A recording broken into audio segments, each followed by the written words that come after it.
Winters are coming to an end in Europe, and I must say, well done, EU. We did not see any bloodbath in the continent as anticipated by many.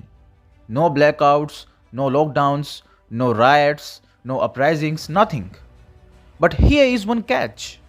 Turns out that Europe did not avert the energy crisis, it just delayed it. The continent is soon going to face the heat of the upcoming summer season. Hi and welcome, you're watching Outright. We tell you the right side of the story. Subscribe to our channel and press the bell icon for such outright videos.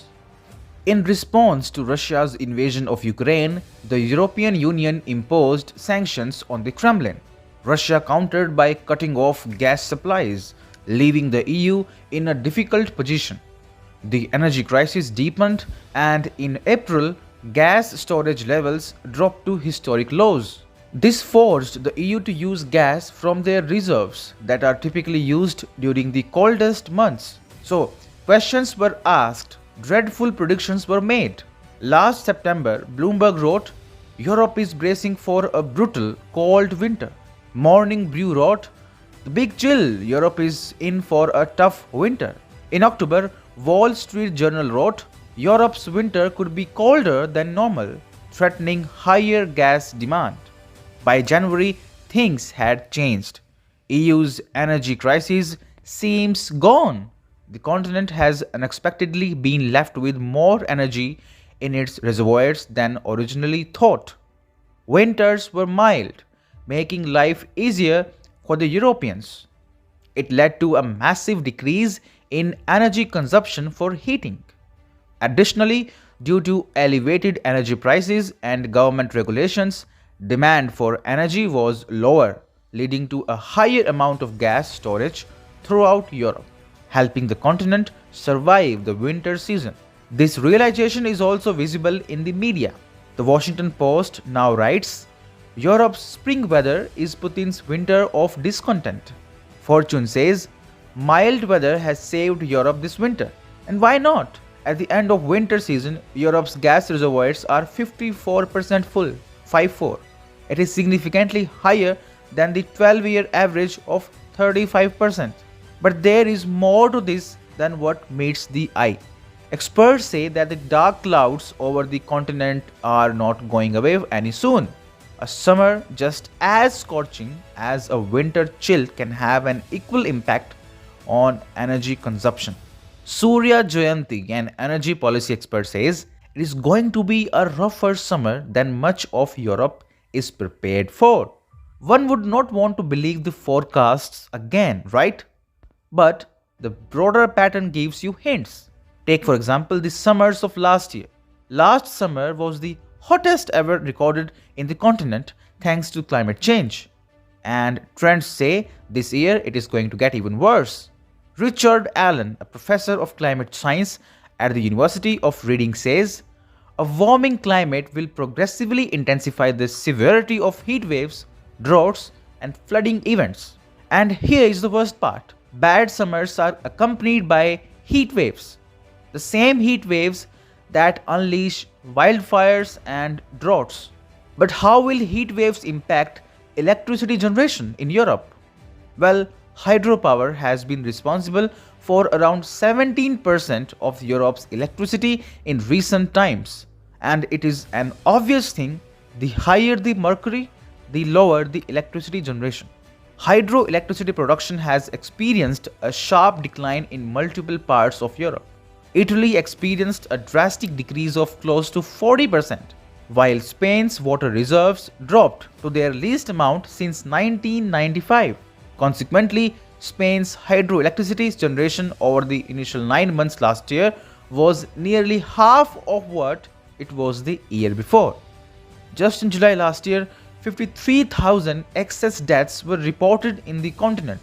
The same trend was observed in June, August, and September. And that happened when Russian gas was flowing in. This year, forget about Russian gas and now reimagine the consequences of a great summer. People will die, more people will die. This is just the tip of the iceberg. The weather patterns in the Pacific Ocean are about to change.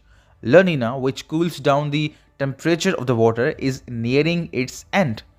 El Nino would come hot on the heels. According to analysts, El Nino can add 1.5 to 2 degrees Celsius to the average temperature of the Earth. The conversation predicts that the largest effect of El Nino would be seen in northern Europe this year, where both summers and winters will become extreme. That means more gas would be required to keep temperatures normal. And remember, it was cheap Russian gas that saved Europe from catastrophe over the past years. And even today, when Europe boasts of filling its gas reservoirs to the brim, it always forgets that a majority of it is of Russian origin. Ben McWilliams from the Brussels-based Bruegel think tank told Grid about 20% or 30% of the gas in storage was Russian.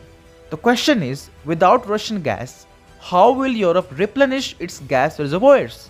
And problems don't end here. The next one originates far away in China. Last year, China's economy was affected by its zero COVID policy, which led to a sharp decrease in the consumption of liquefied natural gas (LNG). This allowed Europe to purchase LNG from the global market to make up for the decline in Russian gas flows. Even China sold LNG to Europe because of drastic fall in domestic consumption. However, this may not be repeated in 2023. This has been affirmed by International Energy Agency (IEA). China has lifted most of their COVID-19 restrictions, allowing its economy to reopen. This could cause a problem for Europe because, according to the International Energy Agency, if China's demand for LNG returns to normal levels, it would take up 85% of the expected global increase in LNG supply, leaving nothing for Europe.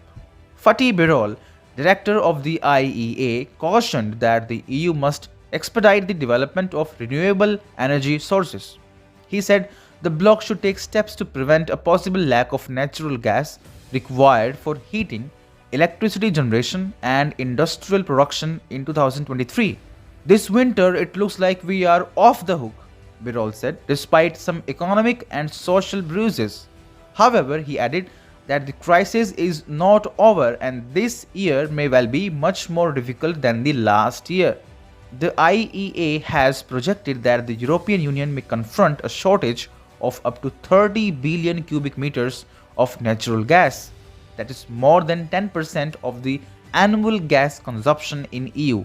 In 2021, the entire EU gas requirement was 412 billion cubic meters. So, what is the way out for Europe from this man-made crisis? There are two ways actually. One goes through Moscow. The ball is in Europe's court. It can simply strike a reasonable peace deal with Russia and get the supplies back. The other way demands more patience and time. It involves changing energy policy at EU level. More emphasis should be placed on nuclear and hydropower electricity.